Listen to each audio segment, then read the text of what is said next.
ఆదివారం దినం అస్సాం నుండి వచ్చినటువంటి మిషనరీ ద్వారా ఎన్నో విషయాలు మనం తెలుసుకోగలిగాం. దేవునికే సమస్త ఘనత కలుగునుగాక. మరొక ఒక నూతన సాక్ష్యాన్ని విన్నాం. విశ్వాసానికి ఒక కొత్త నిర్వచనం కూడా మనం వినడం జరిగింది. విశ్వాసం అంటే అడిగింది పొందుకోవడమే కాదు, ఈ దినాల్లో నాకు అది ఇచ్చాడు, దేవుడు ఇది ఇచ్చాడు అని చెప్పుకోవడమే కాదు, దేవుని నిమిత్తము నేను ఈ పరిస్థితుల్లో ఇదిగో ఈ రీతిగా నేను వదులుకున్నాను అని కూడా చెప్పగలిగిన సాక్ష్యము మనకు ఉండాలి. కొన్నిసార్లు మనకున్న వాటిని మనం దేవుని కొరకు త్యాగం చేయాలి. బంధాలను కూడా కొన్నిసార్లు త్యాగం చేయాల్సి వస్తుంది. యేసు ప్రభు వారు మనకు నేర్పించిన ప్రాముఖ్యమైన పాఠం కూడా కొత్త నిబంధనలు ఇదే. కనుక ఈ విషయంలో మనం ఒకవేళ ప్రభువు కంటే ఎక్కువగా ఎవరిని ప్రేమించినా కూడా అది కూడా విగ్రహారాధనతో సమానమైపోద్ది. కనుక దేనిని ఎక్కువగా ఎవరిని ఎక్కువగా మనం ప్రేమించకూడదు. ఎవరిని ఎక్కువ ప్రేమించాలి? యేసయ్యనే ఎక్కువగా మనం ప్రేమించాలి. హల్లెలూయా. దేవుని వాక్యం చదువుకుందామా? ప్రభు చిత్తమైతే మనం ప్రత్యేకమైనటువంటి ప్రార్థనా కోడికలు కలిగి ఉండాలని నేను ఆశపడుతూ ఉన్నాను. కొన్ని రోజులుగా ప్రార్థిస్తూ ఉన్నాం, ఆలోచన చేస్తూ ఉన్నాం.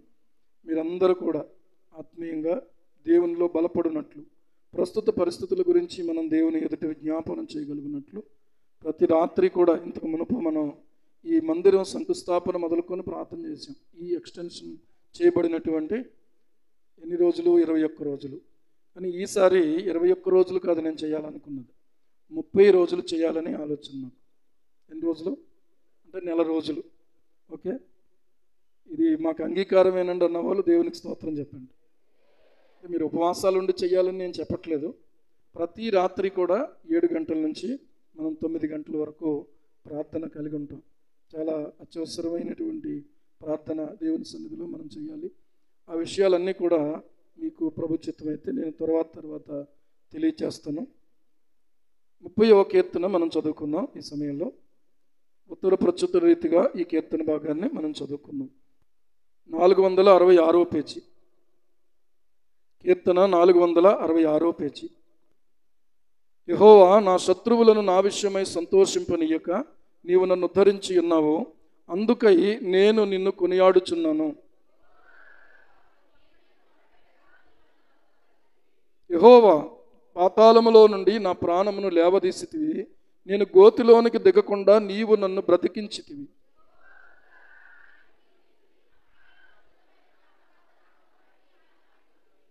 ఆయన కోపము నిమిషమాత్రముండును, ఆయన దయ ఆయుష్కాలం అంతయు నిలుచును. సాయంకాలమున ఏడ్పు వచ్చి రాత్రి ఉండినను ఉదయమున సంతోషము కలుగును.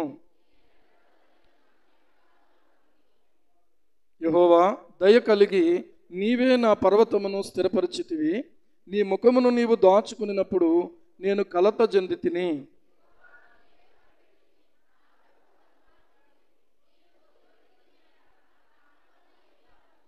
మన్ను నిన్ను స్తుతించునా, నీ సత్యమును గూర్చి అది వివరించునా.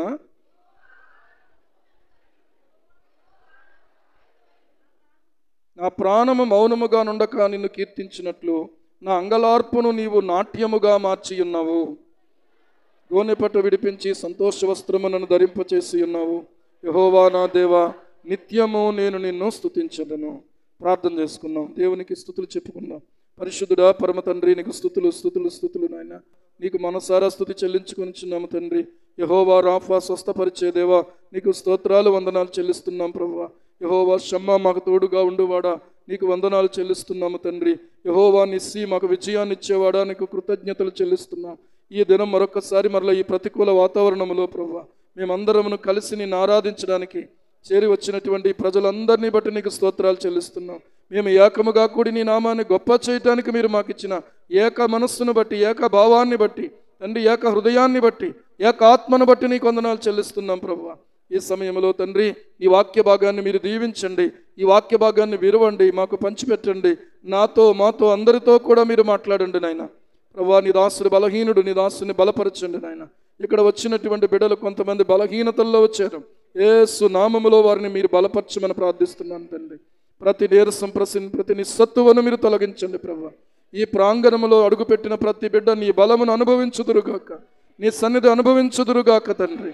నీవే నాతో, మాతో ఉండి మాతో మాట్లాడి ప్రత్యేకముగా ప్రభు మీరు మమ్మల్ని బలపరిచి పంపిస్తారని నమ్మి స్తుతిస్తూ యేసు ప్రభు నామములో ప్రార్థిస్తున్నాము మా పరమ తండ్రి. ఆమేన్, ఆమేన్, ఆమేన్. ప్రభునందు ప్రియమైనటువంటి దేవుని బిడ్డలారా, ఈ సమయంలో ఈ 30వ కీర్తనను కొన్ని మాటలు నేను మీకు ధ్యానం చేసి కొన్ని తలంపులు మీతో పంచుకోవాలని నేను ఆశపడుతూ ఉన్నాను. ఈరోజు మనం గమనించినట్లయితే ఈ సమయం చాలా విలువైనటువంటిది. ఎందుకు విలువైనది అంటున్నానంటే, ఈ సమయం నాకు ఎప్పుడూ ఉండాలని కోరుకున్నాడు దావీదు. ఈ సమయం నాకు ఎప్పుడూ ఉండాలని కోరుకున్నాడు.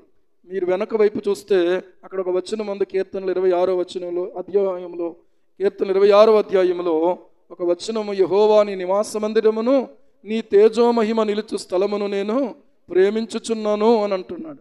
ఎన్నిసార్లు ఈ మాట మందిరం మందిరం మందిరం, నివాస స్థలం, దేవుని మందిరం, దేవుని తేజోమహిమ నిలిచేటువంటి స్థలం, ఇలాంటి మాటలు బైబిల్ గ్రంథంలో ఎక్కువగా వాడింది ఎవరు అనంటే దావీదు భక్తుడే వాడాడు ఎక్కువ. హల్లెలూయా. కనుక ఈ రోజున ప్రతి వ్యక్తి యొక్క విశ్వాస జీవితంలో అడుగుపెట్టిన ప్రతి వ్యక్తి కూడా మందిరము మందిరము మందిరము అనేటువంటి అనుభవాన్ని కోరుకోవాలి. మన ఇంటికి మనం పరిమితమైపోయి, మన పనులకు పరిమితమైపోయి, మనకున్నటువంటి ఆర్థిక ఇబ్బందులను బట్టో, మనకున్నటువంటి అనారోగ్యాలను బట్టో, ఒకవేళ మనకున్నటువంటి బంధాలను బట్టో, ఒకవేళ మనకున్నటువంటి ఏ పరిస్థితులను బట్టి అయినా కూడా ఒకవేళ మనం తప్పిపోతుంటే ఈ అనుభవాన్ని మళ్ళీ మళ్ళీ మనము ఈ అనుభవం దగ్గరికి వస్తేనే మనకు నిజమైనటువంటి సంతోషం దొరుకుతుంది, నిజమైనటువంటి ఆనందం దొరుకుతుంది.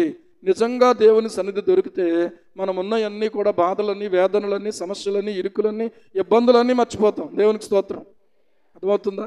మన భారం దేవుని మీద ఉంచితే, మన పనుల భారము ఆయన మీద మనం ఉంచితేనట మన ఉద్దేశ్యములు సఫలమవుతాయి అంటాడు సామెతల గ్రంథకర్త. ఎవరో? సామెతలు రాసినటువంటి గ్రంథకర్త. కనుక మన భారం, మన పనుల భారం, పనులనేవి చాలామందికి ఎప్పటికీ ఉంటాయా లేకపోతే అప్పుడప్పుడు ఉంటాయా? అప్పుడప్పుడు ఉంటాయి అన్న వాళ్ళు చేయొద్దండి. ఉండవు. ఎప్పటి వరకు ఉంటాయి అని అంటే అప్పుడప్పుడు కాదు, మనం ఈ లోకాన్ని విడిచిపెట్టే వరకు ఉంటాయి. అంటే ఈ లోకం విడిచిపెట్టేదాకా ఇంకా మన పరిస్థితి ఇలాగే ఉంటుందా?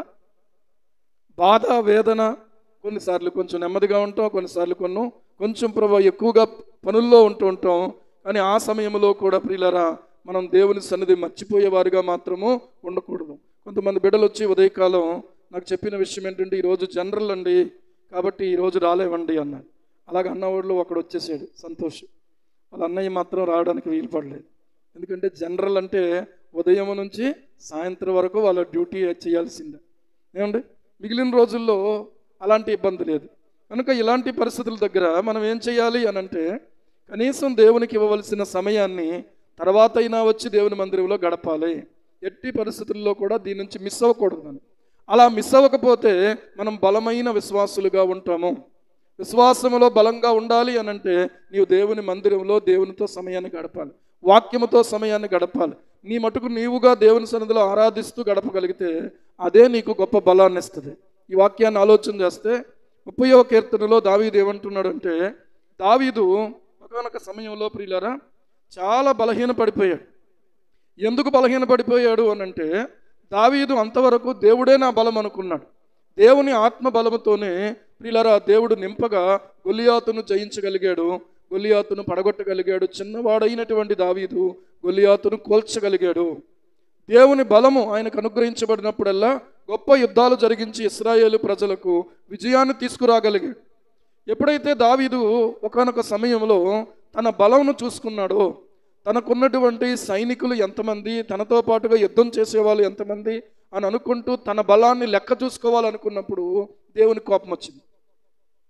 ఇది సాతాను అతన్ని శోధించి కలిగించినటువంటి తలంపు. ఆ సమయంలో సాతాను చేత శోధించబడుతున్నటువంటి సమయంలో దావీదు యొక్క సైన్యాధిపతి అయినటువంటి యోవాబు అంటాడు, దావీదు, అయ్యా మహారాజు అయినటువంటి మీకు నేను చెప్పగలిగిన వాడిని కాదు, కానీ ఎన్నడూ మీకు ఇలాంటి తలంపు రాలేదు. ఈ రోజున ఇలాంటి ఒక తలంపు వచ్చిందంటే నిజంగా మీరు ఒకసారి ఆలోచన చేసుకోండి. ఇప్పుడు ఉన్నటువంటి దానికంటే దేవుడు హెచ్చుగా ఈ సంఖ్యను దేవుడు చెయ్యునుగాక అని అంటాడు. ఎందుకు ఈ మాట అంటున్నానంటే, మన బలాన్ని మనం చూసుకుంటూ ఉన్న పరిస్థితి ఎప్పుడొచ్చినా కూడా అది ఒక శోధన అనే విషయాన్ని గుర్తించండి.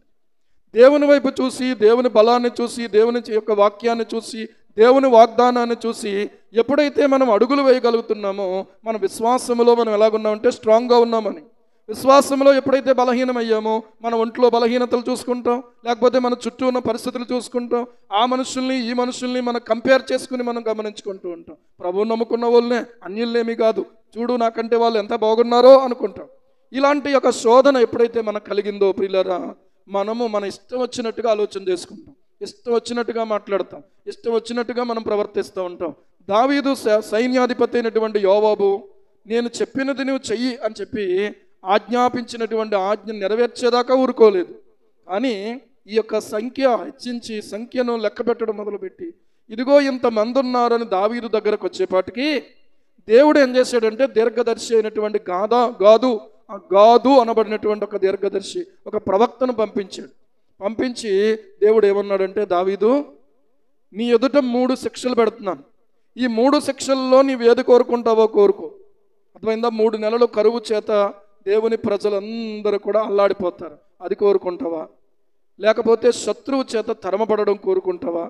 మూడవదిగా 3 దినములు తెగులు చేత నీవు దేశమంతా మొత్తబడడం కోరుకుంటావా అనేటువంటి 3 శిక్షలు దావీదు ఎదుట ఉంచబడడం జరిగింది. ఈ ఉంచబడడం జరిగినప్పుడు దావీదు ఏమంటాడంటే, దావీదు ఇలాగ ఎందుకు చేశానని అప్పటి కాలమందు ప్రియులారా మనస్సు కొట్టుకుందట దావీదుకి. దావీదు మనస్సు కొట్టుకోగా మొదటి దినవృత్తాంతాలు ఎన్నో అధ్యాయం అమ్మా? 2 చోట్ల ఉంటుంది. 21వ అధ్యాయం మొదటి దినవృత్తాంతాల్లో కూడా ఉంటుంది. 2వ సమూయేలు 24 10వ వచనం. ఇప్పుడు చదవమ్మా. జనసంఖ్య చూచినందుకు దావీదు మనస్సు కొట్టుకొనగా అతడు, నేను చేసిన పని వలన గొప్ప పాపము కట్టుకొంటిని. ఏం కట్టుకున్నాను? ఇప్పుడు పాపము అంటే ప్రియులారా మనము ఒక నిర్వచనం నేర్చుకుందాం. అదేంటి అనంటే, దేవుని బలాన్ని లెక్క చూసుకోకుండా దేవుని బలాన్ని మాత్రమే చూసిన మనం మన బలం ఎంతో, మన ధనం ఎంతో, మన కులం ఎంతో, లేకపోతే మన వెనకాల ఎంతమంది ఉన్నారో అనేటువంటి దాన్ని చూసుకునే పరిస్థితికి వెళ్ళడం అనేది అది దేవుని దృష్టిలో పాపము అనే విషయం ఇప్పుడు దావీదుకు అర్థమయ్యింది. అంతకుముందు సైన్యాధిపతి అయినటువంటి యోవాబు చెప్పినప్పుడు అర్థం కాలేదు. ఎందుకంటే యోవాబు చిన్నవాడు, యోవాబు రాజుగారు ఏం చెప్తే అది చేయాల్సినటువంటి వాడు. నువ్వు చెయ్యయా, నేను చెప్పాను, నువ్వు నాకు ఎదురు చెప్పడానికి వీల్లేదు అన్నాడు. సరే మహారాజా, మీరు చెప్పినట్టు చిత్తము, నేను నెరవేరుస్తాను అని చెప్పి జనసంఖ్య చేయటానికి బయలుదేరాడు. ఇంతకుముందు జనాలను లెక్క పెట్టుకుని ఎప్పుడైనా యుద్ధానికి వెళ్ళిన అనుభవం దావీదుకి లేదు. ఎప్పుడైనా సరే జనాన్ని చూసుకుని వెళ్ళలేదు, బలాన్ని చూసుకుని వెళ్ళలేదు, దేవుడు నాకు తోడై ఉన్నాడని వెళ్ళాడు. హల్లెలూయా. ఈరోజు నీవు నేను కూడా ప్రియులారా విశ్వాస జీవితంలో అడుగుపెట్టినటువంటి మనం దేవుని బలాన్ని బట్టి బలవంతులం కావాలని దేవుడు కోరుకుంటున్నాడు. దేవుడు ఏమంటాడంటే, మనము పోరాడుతున్నటువంటిది ఈ లోకంలో శరీరులతో కాదు, ఆకాశ మండల మందలి దురాత్మల సమూహాలతో మనం పోరాడుతున్నాం. మనకు అవి చికాకులు పెడుతున్నాయి, బలహీనతలు కలిగిస్తున్నాయి, ఆర్థికపరమైనటువంటి ఇబ్బందులు కలిగిస్తూ ఉన్నాయి. అనేక రకాలుగా మనం సొంత బుద్ధిని ఆధారం చేసుకుని తప్పుటడుగులు వేసేలాగా దుష్టుడు మనల్ని ప్రేరేపణ చేస్తున్నాడు. ప్రార్థన జీవితంలో ఉన్నప్పుడు, దేవుని ఆత్మచేత నడిపించబడుతున్నప్పుడు దీనిని మనం ఎదుర్కోగలుగుతున్నాం. కానీ కొన్ని సందర్భాల్లో ఏమవుతుందంటే, మనుషుల సలహాలకు, మనుషుల యొక్క ఆలోచనలకు, మనుషులతో ఉన్న సంబంధాలకు, మనుషులతో సెటైర్లు వేసుకోవడానికి సమయమును తీసుకొని దేవుని బలాన్ని ఏమాత్రము చూడక, దేవుని సన్నిధిని ఏమాత్రము ఆశ్రయించక, ఇష్టం వచ్చినట్టుగా మనుషుల ఆలోచనలు బట్టి నడిచిపోవడం అన్న దాని వెనుక జరుగుతున్నది ఏంటో తెలుసా? ఇర్మియా గ్రంథంలో ఒక మాట అంటాడు. దీని గురించి ఇర్మియా భక్తుని ద్వారా దేవుడు ఒక మాట చెప్తాడు. ఇర్మియా గ్రంథము దయచేసి 17వ అధ్యాయం ఒకసారి చూడండి. ఇర్మియా గ్రంథం 17వ అధ్యాయము 5వ వచనం, 17:5 వచనం. యెహోవా ఇలాగు సెలవిచ్చుచున్నాడు, నరులను ఆశ్రయించి శరీరులను తనకు ఆధారముగా చేసుకొనుచు తన హృదయమును యెహోవా మీద నుండి తొలగించుకొనువాడు శాపగ్రస్తుడు అన్నాడు. ఎవరట? శాపగ్రస్తుడు. ఎవరైతే దేవుని మీద నుంచి తమ హృదయాన్ని తొలగించుకుని శరీరులను తనకు ఆధారముగా చేసుకొనుచు, దేవుని మీద నుంచి హృదయాన్ని తొలగించుకుంటే గనక శాపగ్రస్తుడైపోతాం. ఎంత దారుణమైనటువంటి పాపంలోకి వెళ్ళిపోతున్నామో చూడండి. అన్నీ ఎరుగుండే, వాక్యం తెలుసు, వాగ్దానం తెలుసు, దేవుని శక్తి తెలుసు, దేవుని మహిమ తెలుసు, తనను దేవుడు ఎంత బలంగా వాడుకున్నాడో. కానీ ఇదే దావీదు ఈ సమయంలో ఏమైపోయాడో తెలుసా? లెక్క పెట్టయ్యా ఎంతమంది ఉన్నారో యోధులు అన్నాడు. లెక్క పెట్టినప్పుడు యోధుల సంఖ్య ఇంత అని తెలిసింది. ఏమండి, ఇప్పుడు దావీదుకు కొంచెం కొమ్ములు లేసినాయేమో. దావీదుకి ఇప్పుడు కొంచెం భుజాలు పైకి లేసినాయేమో. ఇప్పుడు నా వెనకాల ఎంతమంది ఉన్నారు? ఎవడొచ్చినా లక్షల మంది యోధులు ఉన్నారు. యోధావారిలో 5 లక్షల మంది ఉన్నారు. ఏమండి ప్రియులారా, 9వ వచనం చూస్తే, అప్పుడు యోవాబు జనసంఖ్య వెరసి రాజునకు అప్పగించెను. ఇశ్రాయేలు వారిలో కత్తి దూయగల 8 లక్షల మంది యోధులుండిరి. ఒకవైపును చూస్తే ఒక ఇశ్రాయేలు వారిలో ఎంతమంది ఉన్నారంటే 8 లక్షల మంది యోధులు ఉన్నారు. ఒక యోధావారిలోనే ఎంతమంది ఉన్నారంటే 5 లక్షల మంది ఉన్నారు. అంటే 8 + 5 ఎంతమంది? 13 లక్షల మంది ఉన్నారు అని లెక్క చెప్పాడు అంతే. ఈలోగా ఏమైందంటే జనసంఖ్య చూచినందుకు దావీదు మనసు కొట్టుకోవటం మొదలుపెట్టింది. ఏంటి, ఇంతకుముందు నేను ఇలా చేయలేదే, ఇంతకుముందు ఇలాగ నేను లెక్కలేసుకోలేదే, మన దగ్గర ఏ ఆయుధాలు ఉన్నాయి, మన దగ్గర ఎంతమంది ఉన్నారు, ఇప్పుడు లెక్క చూడలేదే, ఇలాంటి మనసు నాకు ఎందుకు వచ్చింది అని ఆలోచన చేసుకుని ఇప్పుడు ఏమంటున్నాడు తెలుసా? నేను చేసిన పని వలన గొప్ప పాపము కట్టుకుంటుని. ఏం కట్టుకున్నాను? గొప్ప పాపము కట్టుకుంటుని. ఈరోజున ఆలోచన చెయ్యండి. యెహోవా కరుణయించి నీ దాసుడనైన నా దోషమును పరిహరింపుమని యెహోవాతో మనవి చేయగా అట. ఏం చేశాడు? దేవునికి మనవి చేశాడు. ఉదయం అయ్యింది, దావీదు దగ్గరకు లేచి లేవగానే దీర్ఘదర్శి అయినటువంటి గాదు వచ్చాడు. వచ్చి 3 విషయాలు అతని ముందు పెట్టాడు. దావీదు ఏమన్నాడంటే, నేను శత్రువు చేత తరంబడ్డమా నాకు ఇష్టం లేదు, తెగులు చేత కరువుతో దేశంలో ఉన్న ప్రజలందరూ బాధపడటమా నాకు ఇష్టం లేదు, ఎవరి చేతిలోనూ తరమపడడం నాకు ఇష్టం లేదు. నాకున్నటువంటిది ఏంటంటే నేను దేవుని చేతిలోనే పడాలి, ఎవరి చేతిలోనూ పడకూడదు అన్నాడు. దేవుని చేతిలో పడడానికి ఇష్టపడ్డాడు. ప్రియులారా గమనించండి, 3 దినాలలో తెగులు రేగింది. 3 దినాలు తెగులు పంపుతానన్నాడు దేవుడు. కానీ ఒక్కరోజే తెగులు పంపగా ఇంచుమించు దావీదు లెక్క పెట్టుకున్నాడు కదా, ఎంతమంది చనిపోయారు తెలుసా? ఒక తెగులుకి 70,000 మంది. ఎంతమంది? 70,000 మంది. ఎందుకంటే దావీదు తన సంఖ్యను ఆధారం చేసుకున్నాడు కాబట్టి. ఈరోజు ఒక మాట చెప్తున్నాను, నీవు ఎక్కడ అతిశయిస్తే అక్కడ కొడతాడు దేవుడు. ఎందుకంటే దేవునికి అది ఇష్టం లేదు కాబట్టి. నువ్వు ఎక్కడ అతిశయిస్తే అక్కడ దేవుడు నిన్ను ఏం చేస్తాడంటే ఆయన శిక్షిస్తాడు అనమాట. ఎందుకొరకో తెలుసా? మనం గనక అతిశయిస్తే మనం ఏమైపోతామంటే పడిపోతాం. మనం నాశనానికి వెళ్ళిపోకుండా ఉండడం కోసం మనకున్నది ఏదైనా కొంత నష్టపోవడం ఏమీ తప్పు కాదు. అందుకనే కొంతమంది మామూలుగా సువార్త చెప్తే లోపడరు. ఎందుకో తెలుసా? అన్నీ మాకున్నాయి, మాకు ఎందుకంటే మీ సువార్త చెప్తారన్న. అందుకని ఏదైతే ఉంది అని అనుకున్నారో దాని మీద దేవుడు కొంచెం స్ట్రైక్ చేసాడు అనుకోండి, ఆటోమేటిక్గా అప్పుడు ఏమవుతుంది? డబ్బైనా పోవాలి, జబ్బైనా రావాలట దేవుడిని నమ్ముకోవడానికి. డబ్బైనా ఏమవ్వాలి? పోవాలి. ఏమండి? జబ్బైనా రావాలి. ఎలాంటి జబ్బు రావాలంటే ఏ డాక్టర్ దగ్గరికి వెళ్ళినా కూడా నీకు ఆ తెగిలేటో దొరకకూడదు. దొరికితే మళ్ళీ వైద్యం దొరికేద్ది. కాబట్టి అక్కడికి వెళ్తే తగ్గిపోద్ది, ఇక్కడికి వెళ్తే తగ్గిపోద్ది అని అనుకుంటాం. ఇప్పుడు ఈ రోజున టెక్నాలజీ పెరిగిపోయిందని విర్రవీగిపోతున్నారు మనుషులు. ఏమండి? వైద్య సదుపాయం పెరిగిపోయింది, ఎక్కడికి వెళ్ళినా కూడా ఇదే రకమైనటువంటి విర్రవీగిపోయిన పరిస్థితి. కానీ ఏమవుతుందో తెలుసా? టెక్నాలజీకి కూడా దొరకట్లేదు. టెక్నాలజీ కూడా దొరకట్లేదు. ఎందుకో తెలుసా? దేవుడు ఈ లోక జ్ఞానాన్ని వెరితనంగా చేసేస్తున్నాడు. ఏతనంగా? వెరితనంగా చేసేస్తున్నాడు. ఏంటయ్యా బాబు, మేము ఎన్ని టెస్టులు చేసినా నీ రోగం ఏంటో, నీ పరిస్థితి ఏంటో మాకు దొరకట్లేదు. ఏమండి? ఆ మిషనరీ గారు చెప్పినటువంటి సాక్ష్యం అదే. ఏం చెప్పారు ఆయన? ఏమీ లేదు, ఏ రిపోర్ట్ చూసినా కూడా ఏమీ లేదు. కానీ మనిషికి నెమ్మది లేదు. మనిషికి నెమ్మది లేదు, మనశ్శాంతి లేకుండా అయిపోయింది.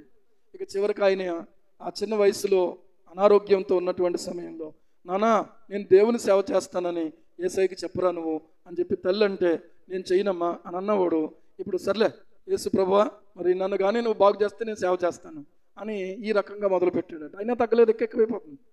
ఏమండి? వినండి ఒకసారి, మీరు మన ఛానల్లోకి వెళ్ళి ఆ సాక్ష్యాన్ని పిల్లలు పెద్దోళ్ళకి వినిపించండి. కుటుంబంగా కూర్చుని మీరు మన ఛానల్లో అప్లోడ్ చేయబడినటువంటి ఆ సాక్ష్యాన్ని వినండి. మీరు విశ్వాసాన్ని ప్రియులారా మెరుగుపరుచుకోగలుగుతారు.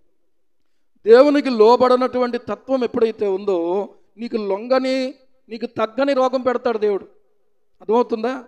దేవునికి లోబడనటువంటి తత్వము ఏమాత్రం మనలో ఉండకూడదు. ప్రభువా క్షమించినైనా అనడానికి కూడా నీకు ఎందుకంత ప్రెస్టేజీ? ఏంటంటే నేను ఒకటే చెప్పాను, నువ్వు 2 మాటలు చెప్పు బాబు. కొంతమందికి చెప్పే మాటలు 2 చెప్తాను నేను ఇప్పుడు. ఎప్పటి నుంచి 2 ఏంటో తెలుసా? ప్రభువా నా పాపం క్షమించు, రెండవది ఏంటంటే నా రోగాన్ని స్వస్థపరచు. ఎందుకంటే యెషయా గ్రంథం 59:1 ప్రకారంగా ఏమని రాయబడతా ఉంది? రక్షింపనేరకున్నట్లు యెహోవా హస్తము కొరచకాలేదు, విననేరకున్నట్లు ఆయన చెవులు మందము కాలేదు. మీ దోషములు మీకును మీ దేవునికి అడ్డముగా వచ్చెను, మీ పాపములు ఆయన ముఖమును మీకు మరుగుపరచెను గనుక ఆయన ఆలకింపకున్నాడు అని రాయబడతా ఉంది. ఆయన ఆలకింపకున్నాడు. ఏమండి? ఆలకించకున్నాడు అంటే అర్థం ఏంటి? మీరు ఎంత మొరపెట్టినా కూడా ఆయన ఆలకించటం లేదు. ఇక్కడ దావీదు యొక్క పరిస్థితిని మనం ఆలోచన చేస్తే ఒక్క రోజున ఇంతమంది నాశనం అయిపోవడం చాలా బాధ కలిగించింది. చాలా వేదనతో కృంగిపోయాడు. ఒక రకంగా చెప్పాలంటే దేవుని నుండి కొంత సమయం తాను వేరైపోయాడు. ఇది ఇక్కడ జరిగిన పాపం. యేసు ప్రభువు వారు ఏమన్నారంటే, నాకు వేరుగా ఉండి మీరేమీ చేయలేరు అన్నాడు. చేయగలరు అన్నాడా? చేయలేరు అన్నాడా? చేయలేరు అంటే అర్థం ఏంటి? క్షణిక కాలమైనా కూడా ఆయన నుంచి మనం వేరైతే మనం ఏమీ చేయలేం. ఏమండి? ఈ రోజున ఆయన నుంచి వేరైపోదాం అనుకుంటున్నా. ఎప్పుడు ఆరాధన అయిపోద్దా, మళ్ళీ మామూలుగా లోకంలో కలిసిపోదామా అన్నటువంటి ఆలోచన విధానం మనలో ఉండకూడదు. మనం లోకానికి చెందిన వారం కాదు, లోకము నుండి వేరై రక్షింపబడిన వారము. చప్పట్లు కొట్టి దేవుని మహిమపరచండి.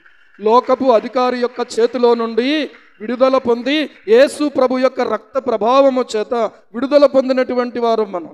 మళ్ళీ వెళ్ళి నీవు వాళ్ళతో కలిసిపోతే నీలో ఉన్నటువంటి బలం ఏమవుతుందో తెలుసా? బలహీనతగా మారిపోతాయి. నీకు అంత స్ట్రాంగ్గా ఉండే శక్తి లేదు. ముందు నీ ఆత్మీయ జీవితాన్ని బలపరచుకోవడానికి నువ్వు జాగ్రత్త పడాలి. ఈరోజు ఆలోచన చెయ్యండి. ఇలా కష్టమైనా, నష్టమైనా, ఇరుకైనా, ఇబ్బంది అయినా కూడా నీవు ప్రభువు వైపు చూడకుండా నీవు ఎవరినో దేన్నో చూస్తున్నావంటే ఇలాంటి వర్షం వస్తుంది. ఇప్పుడు ఎవరు వెళ్తారండి ఆరాధనకే? కళ్ళు తెరుచుకుని చూస్తే బోల్డ్ మంది వెళ్తారు. మనం వెళ్ళకపోతే ఆగిపోద్ది ఆరాధన. ఏమండి? ఇంతకుముందు చెప్పాను కదా, ఆరాధనకు తడిసిపోయి బట్టలు తడిసిపోయి ఇంకో జత బట్టలు లేకుండా బైబిల్ ఇవన్నీనేమో కవర్లో చుట్టుకుని వెనకాల క్యారేజీకి పెట్టుకుని తొక్కుకుంటూ వెళ్ళినటువంటి సమయాలు నాకు తెలుసు. కానీ ఆరాధన మానేద్దాం అనిపించలేదు. ఆరాధనకు వెళ్ళిపోవాలి ఎలాగోలాగా. తడిసి స్కూల్కి వెళ్ళే. ఇప్పుడైతే మీకు సైకిళ్ళు ఉన్నాయి. మేము పొంత రోడ్లను పట్టుకుని పుస్తకాలు తగిలించుకుని, అర్థమైందా, జారిపోతుంటే ఆ పిల్లకాలవలో కడుక్కోవడం, మళ్ళీ పుస్తకాలు తగిలించుకోవడం, మళ్ళీ నడుచుకుంటూ వెళ్ళటం. మాకు జోళ్ళు అక్కర్లేదు, ఆల్రెడీ జోళ్ళు తయారైపోతుండే. ఏంటి పాదరక్షలే అక్కర్లేదు. ఎందుకంటే ఒకవేళ వేసుకెళ్ళినా కూడా ఎక్కడ దిక్కిని కుడిపోవడమే. ఒకవేళ వేసుకెళ్తే మళ్ళీ దానికి ఇంకొక కవర్ పెట్టుకుని ఆ కవర్ పట్టుకుని దాంట్లో చెప్పులు వేసుకుని నెమ్మదిగా ఉత్తికాలతో నడిచి వెళ్ళిపోవడమే. ముళ్ళు గుచ్చుకున్నా లేదు, రాయి గుచ్చుకున్నా లేదు. అర్థమైందా? ఇప్పుడు మీకు సౌకర్యవంతమైన రోడ్ల మీద ప్రయాణం చేస్తున్నారు మీరు.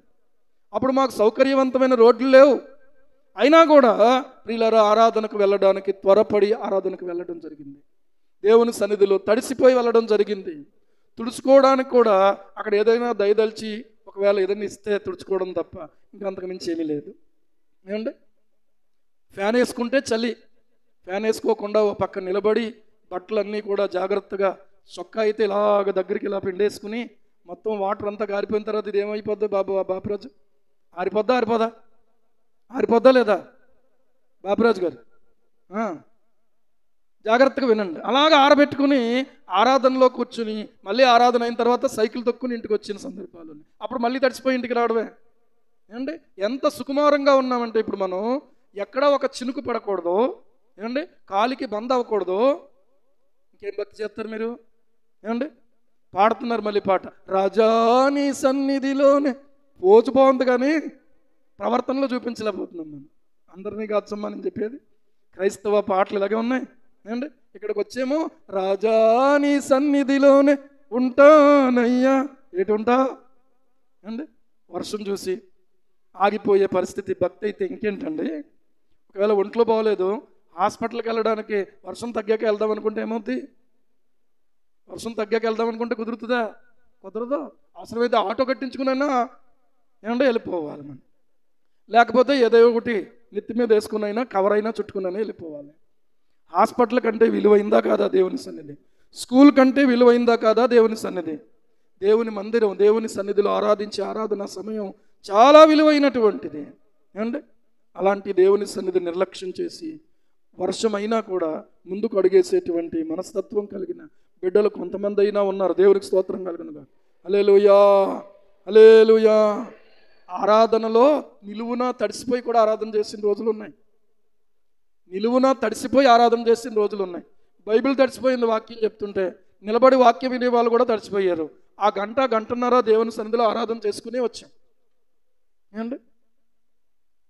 ఏమీ లేదు. మనలో ఉన్నటువంటి ఆసక్తి తగ్గిపోయిందంతే. ఆసక్తి కనుక నీకుంటే ఏ శక్తి నేను ఆపలేదు అన్నాడు ఒక దైవ సేవకుడు. హల్లెలూయా. ఏముంటే? ఆసక్తి నీలో ఉంటే ఏ శక్తి నేను ఆపలేదు. ఈ రోజున ఆలోచన చెయ్యండి. ఆసక్తి లోపించిందని మనం ఒప్పుకోం, కానీ ఆ పని వచ్చిందండి, ఈ పని వచ్చిందండి, వాళ్ళు రమ్మన్నారండి, వీళ్ళు రమ్మన్నారండి, మీరు రాకపోతే ఆదివారం రాకపోతే పని ఎవరు అన్నారండి, అదండి ఇదండి అని చెప్తాం. ఆసక్తి ఉంటే ముందు పరుగులు పెట్టేవారుగా అయిపోతాం. వీళ్ళని గమనించండి, దావీదు చేసినటువంటి గొప్ప పాపము ఈరోజు మనం చేయకుండా ఉండడానికి మనం జాగ్రత్త పడడం నేర్చుకోవాలని దేవుడు ఈ విషయం రాయించాడు. ఈ విషయంలో దావీదు పశ్చాత్తాపడుతున్నాడు. కానీ 70,000 మంది అతని పాపమును బట్టి, ఎంతమంది? 70,000 మంది మృతి పొందడానికి కారణమైపోయాడు. 70,000 మంది ఒక్కరోజు తెగులు ఏండి, 70,000 మంది. అయితే దూత యెరూషలేము పైన హస్తము చాపి నాశనము చేయబోయినప్పుడు యెహోవా కీడును గూర్చి సంతాపముంది, అంతే చాలును, నీ చెయ్యి తీయమని జనులను నాశనము చేయు దూతకు ఆజ్ఞ ఇచ్చాను. ఎప్పుడైతే నువ్వు పశ్చాత్తాపడతావో దేవుడు తెగులును ఆపుచేస్తాడు. హల్లెలూయా. దేవుడు నీ బాధను తగ్గిస్తాడు, నీ కన్నీటిని దేవుడు తగ్గిస్తాడు, నీ కన్నీటిని దేవుడు తుడుస్తాడు. ప్రియులారా, నువ్వు మొండివాడు అయిపోకూడదు. నువ్వేమవ్వాలో తెలుసా? నీవు మెత్తని హృదయం కలిగినటువంటి వాడు కావాలి. మెత్తని మనస్సు ధరించట్లేదు నా ప్రజలు అంటున్నాడు దేవుడు. ఏం ధరించట్లేదు? మెత్తని మనస్సు ధరించట్లేదు. ఒకప్పుడు ఉంది మెత్తని మనస్సు. ఒకప్పుడు వాక్యం గుచ్చుకొని గబగబా కన్నీళ్లు కార్చి ఏడ్చి, ప్రభువా నన్ను క్షమించు నాయనా, ఈ వాక్యమును బట్టి ఒకవేళ నేను గనక నీ దృష్టికి నేను దోషినని నాయనా, ఒకవేళ ప్రభువా నేను నీ దృష్టికి దోషిగా కనబడుతుంటే దయతో క్షమించు నాయనా, మెత్తని హృదయంతో చక్కని కన్నీళ్లతో ప్రియులారా దేవుని పాదాలు తడిపినటువంటి రోజులు నీ జీవితంలో ఎన్నున్నాయో ఒకసారి గుర్తు చేసుకో. ఆ రోజు నీ శ్రమను దేవుడు తగ్గించే సమయం, ఆ రోజును నీ బాధను దేవుడు తగ్గించే సమయం. ప్రియులారా, నీవు ఆ విషయాన్ని గుర్తించవు, కానీ దేవుడు ఈ లేఖనం ద్వారా, దావీదు ద్వారా దేవుడు ఈ పాట మనకు నేర్పుతూ ఉన్నాడు. కానీ ఒకానొక సమయంలో ఆ శ్రమను అనుభవించేటప్పుడు, ఆ వ్యాధిని అనుభవించేటప్పుడు, ఆ బాధను అనుభవించేటప్పుడు దావీదు ఎలా దొరుకుతాడా అని చూసినటువంటి శత్రువులందరూ కూడా ఇలాంటి విషయాలు వింటే, దావీదు బలహీనపడితే ఎవరికి సంతోషం చెప్పండి? శత్రువులకి సంతోషం. దావీదు రోగిష్ఠుడైతే ఎవరికి సంతోషం? శత్రువుకి సంతోషం. కానీ దేవుని ఎదుట దావీదు ఏం చేశాడో తెలుసా? తన బ్రతుకును పరిశీలన చేసుకుంటూ కన్నీళ్లతో దేవుణ్ణి ఆశ్రయించాడు. అందుకే 2వ వచనంలో అంటాడు, యెహోవా నా దేవా, నేను నీకు మొర్రపెట్టగా నీవు నన్ను స్వస్థపరిచితివి. హల్లెలూయా. ఎక్కడుందో స్వస్థత? డాక్టర్ గారి దగ్గర? మందుల్లోనా? ఏమండి, ఎక్కడుంది? మొదట నీవు ఆశ్రయించవలసింది పరమ డాక్టర్ అయినటువంటి నీ ప్రాణము, నీ సకల మార్గములు ఎవరి వశములో ఉన్నవో ఆ దేవుణ్ణే నీవు ఆశ్రయించాలి తప్ప, ప్రియులారా డాక్టర్ దగ్గరికి వెళ్ళాను, మందులు తెచ్చుకున్నాను, వేసుకుంటున్నాను, తగ్గట్లేదు అంటున్నారు కొంతమంది. కానీ నువ్వు దేవుణ్ణి బతిమాలుకుంటున్నావా? నీ జీవితాన్ని దేవుని ముందు కుమ్మరించుకుని, ప్రభువా నా కళ్ళలో పాపమా, లేకపోతే నా హృదయంలో పాపమా, తలంపుల్లో పాపమా, నా చేతుల్లో పాపమా, లేకపోతే నేను ఎక్కడ ఏ విషయంలోనైనా పాపంలో ఉన్నానో దయచేసి నన్ను క్షమించునైనా అని ప్రార్థన చేసి ప్రభు ఎదుట దిద్దుబాటు చేసుకోగలిగిన హృదయం నీకు లేని నాడు నీ మందులు కూడా నీకు పనిచేయకపోవచ్చు. డాక్టర్లు మంచి మందులు ఇవ్వచ్చు. అండి, దావీదు ఏం చేస్తున్నారో తెలుసా? రాజయ్యుండి రాజవైద్యులు ఉంటారు రాజుగారికి. అంటే నీకు నాకు ఏదో చిన్న చిన్న వైద్యులు ఉంటారు. రాజుగారి దగ్గర వైద్యం చేసేవాళ్ళు ఎలాంటి వైద్యులు ఉంటారు? స్పెషలిస్టులు ఉంటారు, నిపుణులు ఉంటారు. దేవునికి స్తోత్రం. కానీ రాజు వాళ్ళని ఆశ్రయించలేదు. ఎందుకు ఈ వ్యాధి కలిగింది, ఎందుకు ఈ బాధ కలిగింది, ఎందుకు ఇలాగ నేను నలగొట్టబడుతున్నాను అని అంటే, ప్రభువా ఒకవేళ నీకు విరోధముగా నేను పాపం చేసేనేమో, దయచేసి క్షమించు నాయనా అని దేవుని ముందు, యెహోవా నా దేవా నేను నీకు మొరపెట్టగా నీవు నన్ను స్వస్థపరిచితివి. ఇక్కడ మీరు గమనించండి, మీరు ప్రార్థన చెయ్యండి అని కాదు, నేను నీకు మొరపెట్టగా. అంటే దావీదే దేవునికి ఏం చేశాడు? మొరపెట్టాడు. అంటే మీరు చెప్పొద్దని మేము మా చేత ప్రార్థన చేయించుకోవద్దని కాదు. దీని వెనక ఉన్న ఉద్దేశం ఏంటంటే, కొంతమంది కేవలం చేయించుకుంటారు కానీ చేసుకోరు. చేయించుకునే వ్యక్తిగానే ఉండకూడదు, చేసుకునే వ్యక్తిగా ఉండాలి.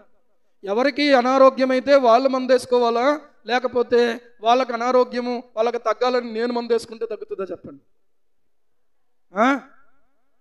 ఎవరికి అనారోగ్యమైతే వాళ్ళే మందేసుకోవాలి. ఏమండి, మరీ ఒకవేళ ఇంకొక మాట కూడా చెప్తాను, కొన్ని సందర్భాల్లో ఇతరులను సహాయం కోరుకోవచ్చు. ఎప్పుడు అనంటే అది మనకు సాధ్యం కాకపోతున్నప్పుడు, మన వల్ల కాకపోతున్నప్పుడు అప్పుడు ఏం చేయొచ్చో తెలుసా? అయ్యా నేను ప్రార్థన చేయలేకపోతున్నాను, మీరు ప్రార్థన చేయండి, నేను ఏకీభవిస్తానని చెప్పొచ్చు. ఎగ్గొట్టే సూత్రంగా ఉండొద్దు. అర్థమవుతుందా? కొంతమంది ఎగ్గొట్టేయడమే ఇంకా. ఏమండి, దావీదు అలాంటి వాడు కాదు. దావీదు మొర్రపెట్టే అనుభవం కలిగి ఉన్నాడు. నీ జీవితంలో ప్రియులారా, దేవుడు నిన్ను జ్ఞాపకం చేసుకోవాలి, దేవుడు నిన్ను లేవనెత్తాలంటే ఖచ్చితంగా నీకు మొర్రపెట్టే అనుభవం నీకు ఉండాలి.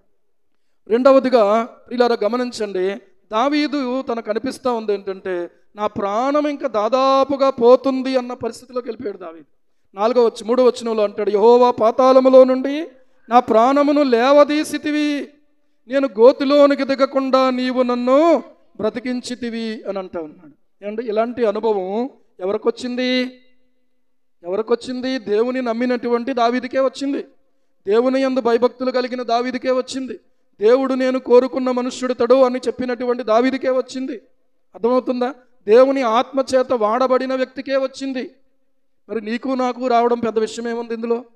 ఏమండి, చచ్చిపోతానేమో అన్నంత పరిస్థితికి వెళ్ళిపోయాడు. కనుక దావీదు ఈ కీర్తన భాగంలో ప్రియులారా ఏమంటున్నాడు తెలుసా?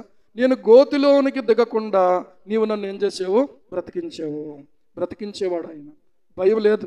ఏమండి, బ్రతికించేవాడు ఆయన, విడిపించేవాడు ఆయన, కన్నీరు తుడిచేవాడు ఆయన, క్షమించేవాడు ఆయన. ఇదే దావీదు కీర్తన 103వ కీర్తనలో ఏమంటాడో తెలుసా? 103వ కీర్తన 103వ చరణం, ఆయన నీ దోషములన్నిటినీ క్షమించువాడు, నీ సంకటములన్నిటినీ కుదుర్చువాడు అని అన్నాడు. ఏమండి, దేవ సంస్తుతి చేయవే మనసా శ్రీమంతుడగు యెహోవ సంస్తుతి చేయవే మనసా, స్తుతి చేయు మన జీవన యెహోవా దేవుని పావన నామము స్తుతించుమా, నా అంతరంగములో వసించు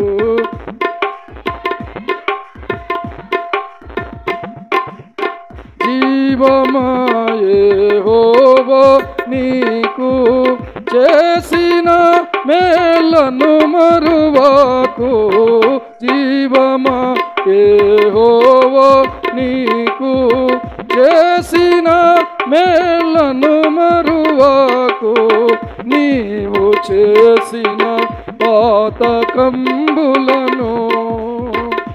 మన్నించి జాపు లేవియునులే ఉండ చేయును, ఆ కారణము చే దేవ సంస్తుతి చేయవే మనసా. హల్లెలూయా. కొంతమంది ఏమంటున్నారంటే, ఎప్పుడు తాగడండి అప్పుడప్పుడు తాగుతాడండి అంట. ఎప్పుడు తాగడంట అప్పుడప్పుడు తాగుతాడంట. మరి అది మాత్రం ఏంటి? తప్పే కదా అది. ఏమండి, అప్పుడప్పుడు తాగడము తప్పే, ఎప్పుడూ తాగడము తప్పే. త్రాగుబోతులు దేవుని రాజ్యానికి వారసులు కానేరు అని చెప్పాడు ఆయన. మరొక మాట కూడా మనం ఆలోచన చెయ్యాలి. కొన్నిసార్లు మనం చేసే తప్పును సమర్థించుకుంటాం.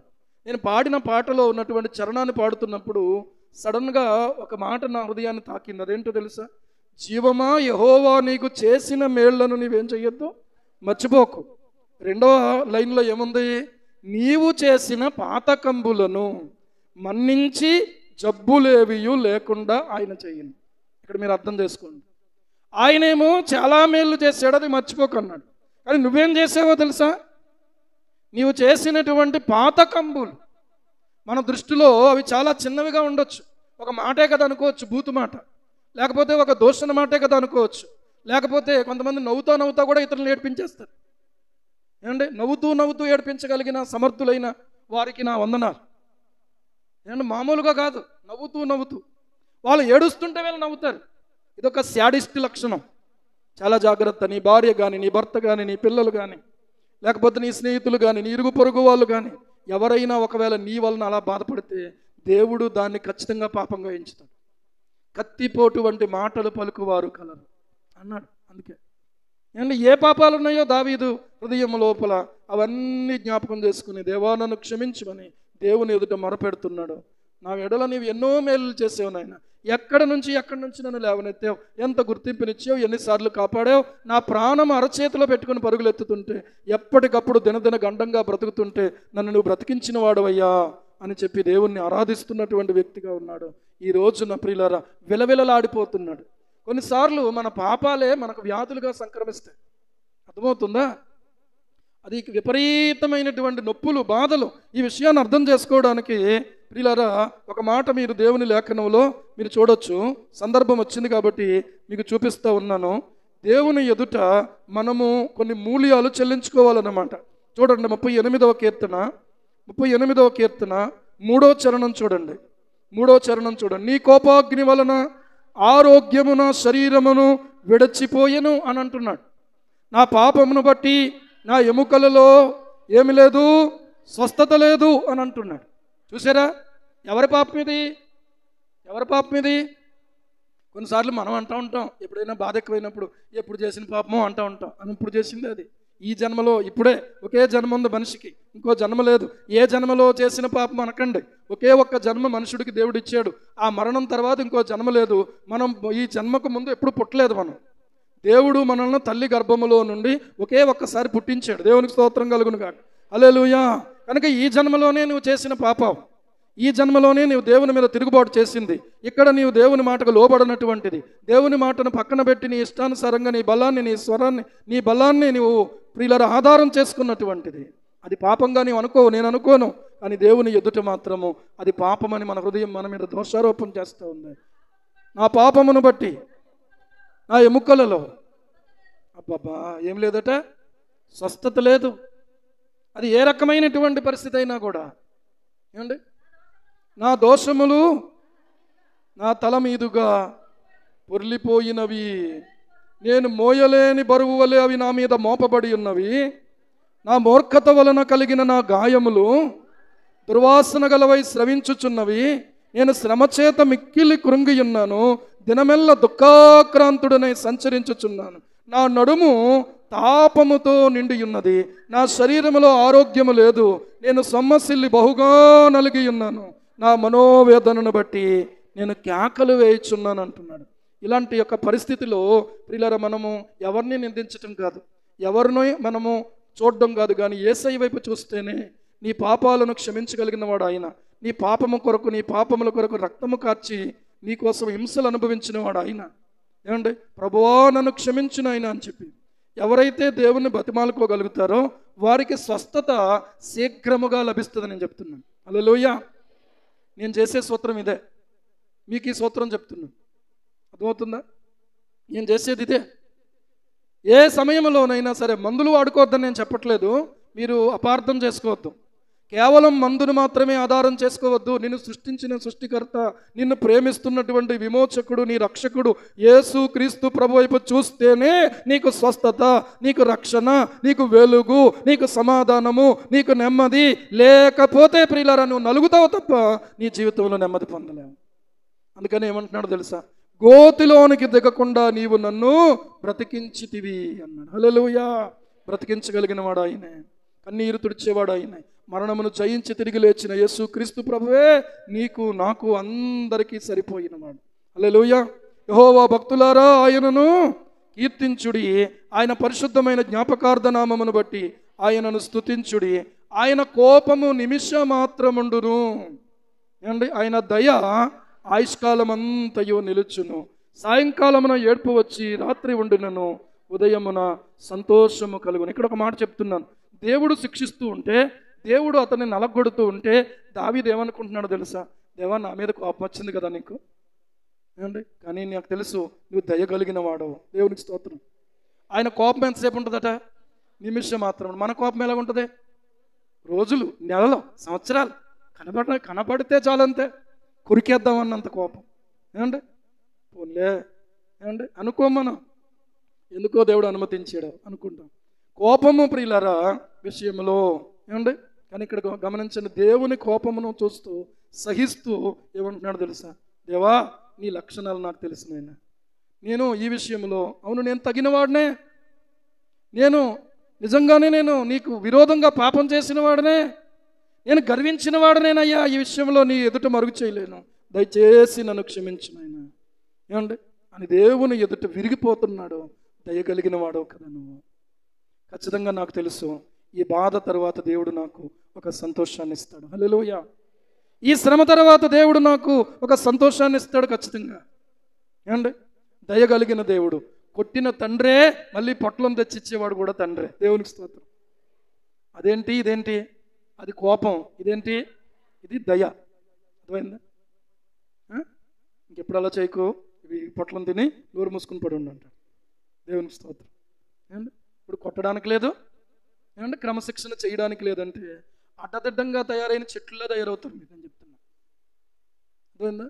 చెప్పే మాటకు విలువనివ్వకుండా ఈ రోజున ఎవరైతే నిర్లక్ష్యంగా ఉన్న పిల్లలు, ఆడపిల్లలు కానీ మగపిల్లలు కానీ, నేను చెప్తున్నాను, కావాలని మీ జీవితాలను మీరే పాడు చేసుకునే వాళ్ళు అవుతున్నారు. చెప్పేది మీకోసమే. మీరే బాగుంటారు రేపు. హల్లెలూయా. ఏమండి, మీ భవిష్యత్తులే బాగుండాలని. ఏమండి, నన్ను చూస్తే కొంతమందికి ఒక రకమైన భయం, పెద్దోళ్ళకైనా పిల్లలకైనా కూడా. ఎందుకు కోప్పడతానని. ఎందుకు కోప్పడాలి నేను? కోప్పడేలాగా మీరెందుకు చేయటం? ఏమండి, బలహీనత స్థితిలో ఒక సహోదరి మెట్లెక్కుతూ ఉంది. నేను చూశాను, నన్ను చూసి ఆవిడ భయపడుతుంది. అమ్మాయి నేను చూడగానే నాకు అర్థమైంది, ఓ ఏదో వీక్నెస్తో, బలహీనతతో, జ్వరంతో ఉన్నట్టుంది. కొంచెం లేట్ అయ్యింది. అందుకని ఆవిడ నాకు వందనాలు కూడా చెప్పలేదు. అమ్మాయి వందనాలు చెప్పలేదు. ఇలాగ అనుకున్నారులే, నేను మాట్లాడదామని అనుకున్నాను. నాకు అనిపించింది తర్వాత తెలిసింది ఏంటంటే జ్వరంతో ఉందండి అమ్మ, అందుకనే లేట్ అయ్యిందండి మాకని పిల్లలు చెప్పారు. ప్రియులారా, ఎందుకు చెప్తున్నాను తెలుసా? మీకు జ్వరంతో ఉండి కూడా దేవుని సందులోకి రావడం హర్షించదగిన విషయమే. దేవునికి స్తోత్రం. కానీ ఏ జ్వరము లేకుండా, ఏ జబ్బు లేకుండా, ఏమండి, ఆడుకుంటా పాడుకుంటా సరదాగా వెళ్దాంలే అనుకుంటా వచ్చిన వాళ్ళని బట్టి మాత్రం ఒళ్ళు మండిపోద్ది.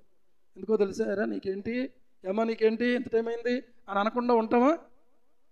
కూలి పనికి వెళ్ళేటువంటి వాళ్ళు ఉన్నారు, డ్యూటీలకు వెళ్ళే వాళ్ళు ఉన్నారు. ఎప్పుడు వెళ్తున్నారు మీరు? సమయానికే, కానీ సమయం తర్వాత వెళ్ళరు కదా. ఒకవేళ ఎవరైనా టైంకి రాకపోతే ఇంటికి వెళ్ళి మరీ పీల్చుకుని మరీ ఎక్కించుకుంటారు మీరు బండి. అంతే కదా? దానికంటే ఇది శ్రేష్టమైందా కదా? దేవునికి స్తోత్రం కలుగును గాక. హల్లెలూయా. ఆయన కోపము నిమిషం మాత్రం ఉండును, ఆయన దయ ఆయుష్కాలం అంతా నిలుచును.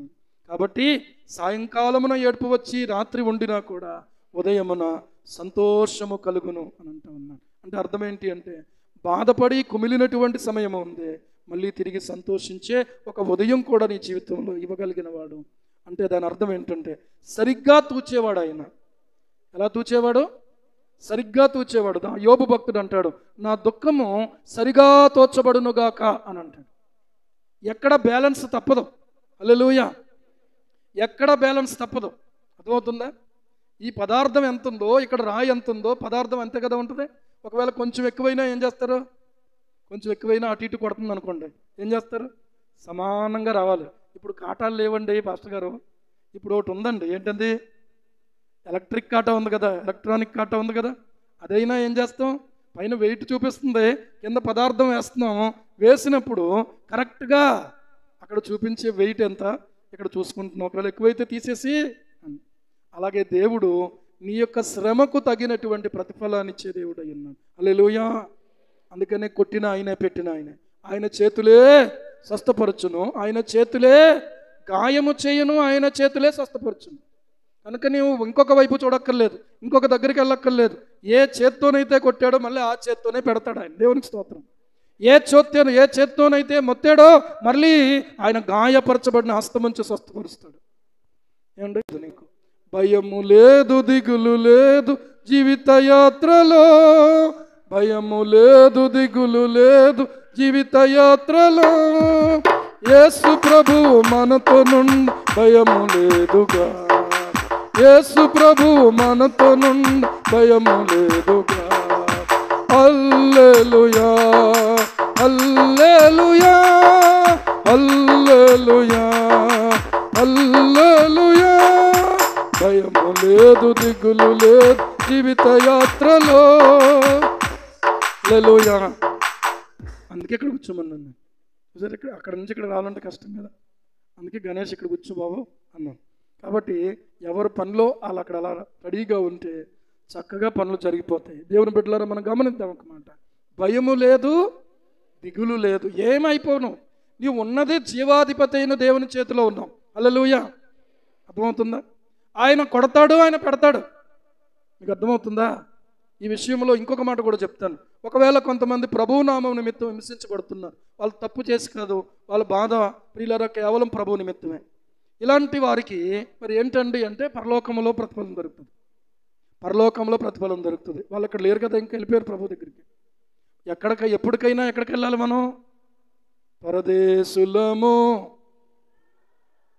బాగా పాడుతున్నాను మీరు, వెరీ గుడ్. మన పురము ఇది కాదు ఎప్పుడు, ఇది కాదు ఇప్పుడు కాదు ఎప్పుడు. మనం ఏమనుకుంటాం తెలుసా?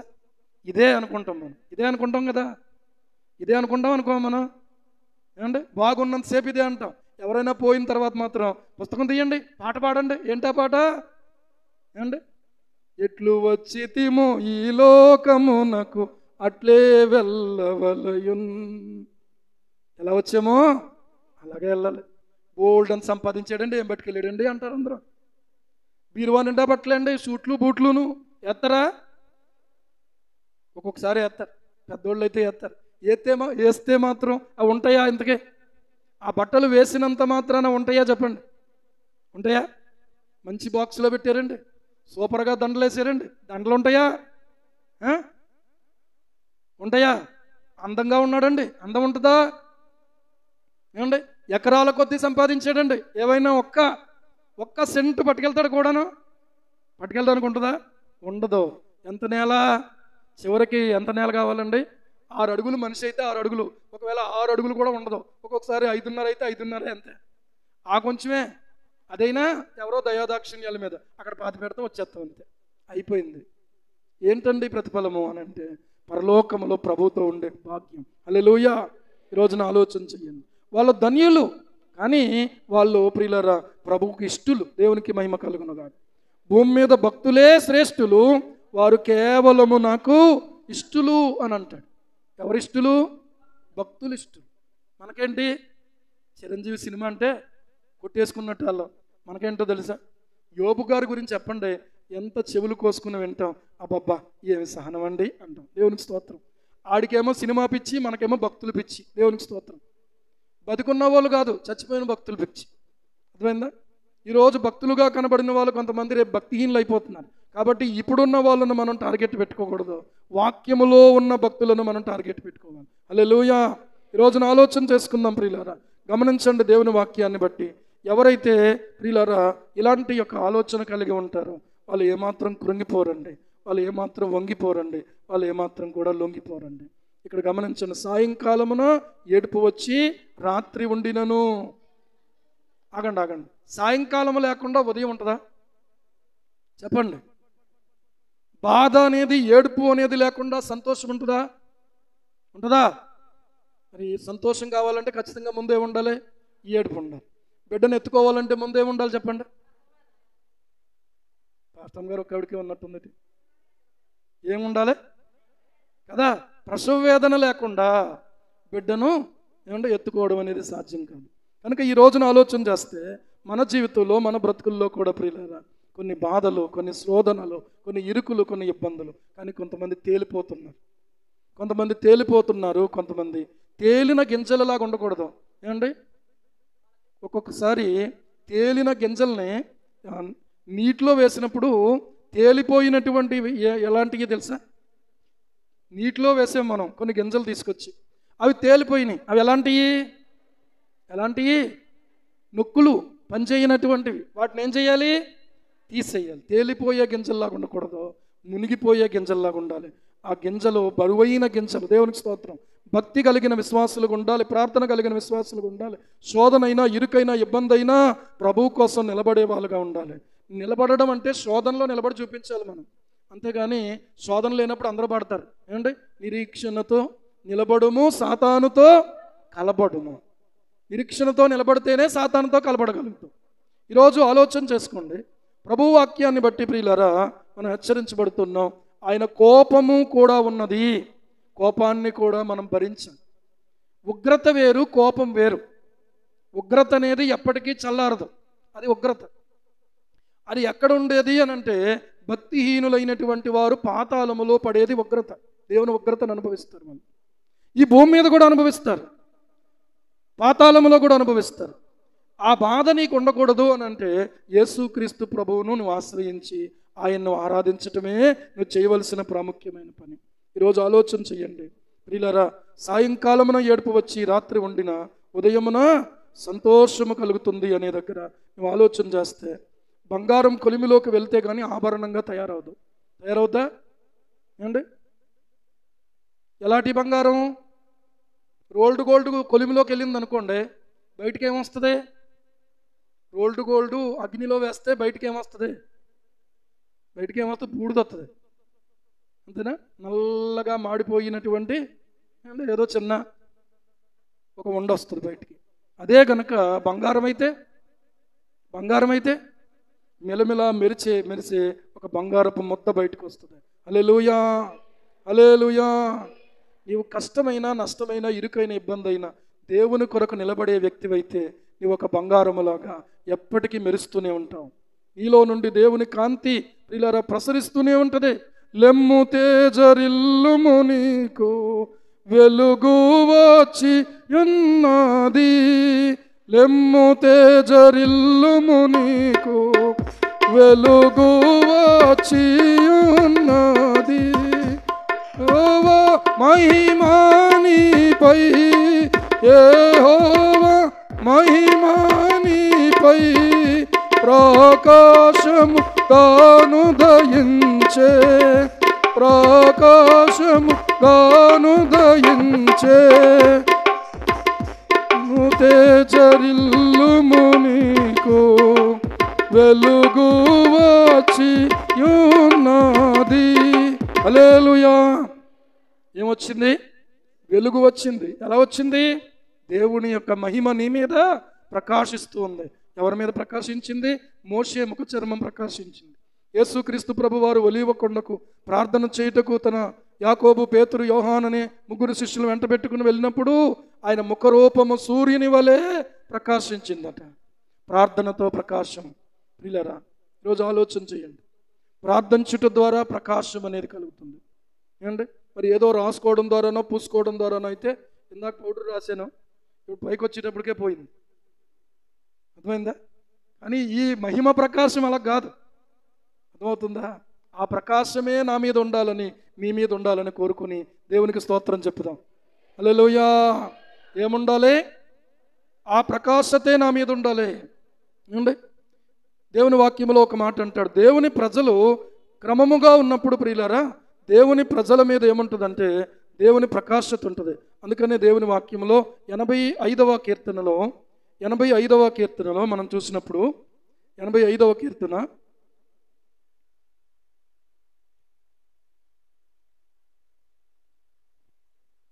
85వ కీర్తన దయచేసి మీరు 4వ వచనం చూడండి. 4వ చరణం.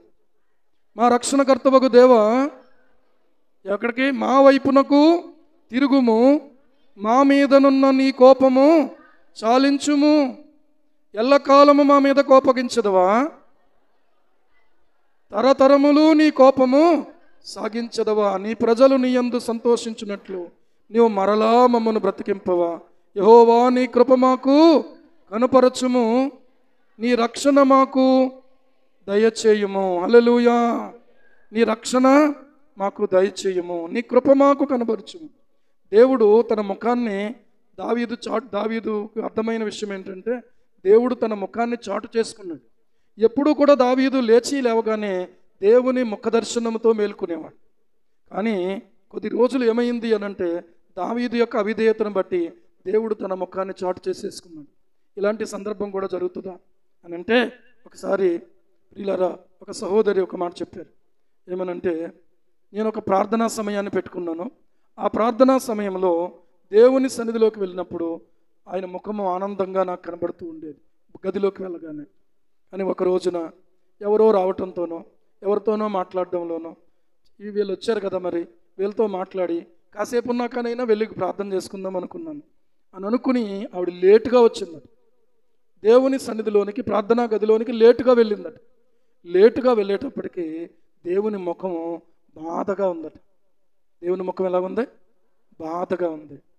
అప్పుడు ఈమె, ప్రభువా, నేను మామూలుగానే అనుకున్నాను, నేను త్వరగా రావడానికి రోజు వస్తున్నాను కదా, ఈ ఒక్కరోజే కదా అని చెప్పి కొంచెం ఆలస్యం అయింది అంతే కదా అని అనుకున్నాను. కానీ నీ హృదయానికి నేను అంత బాధ కలిగించానని ఇప్పుడు నాకు అర్థమైంది. ప్రభువా దయతో నన్ను క్షమించు నాయనా అని కొన్ని నిమిషాలు, కొంత సమయం ప్రియులారా కన్నీళ్లతో ఏడ్చి ప్రభు పాదాల దగ్గర క్షమాపణ వేడుకుందట. మనం ఏమనుకుంటున్నాము, ఈ కొంచెమే కదా లేటు, అది కూడా నా వల్ల ఏమీ లేట్ అవ్వలేదు, వాళ్ళు వచ్చారు కాబట్టి లేట్ అయిందని.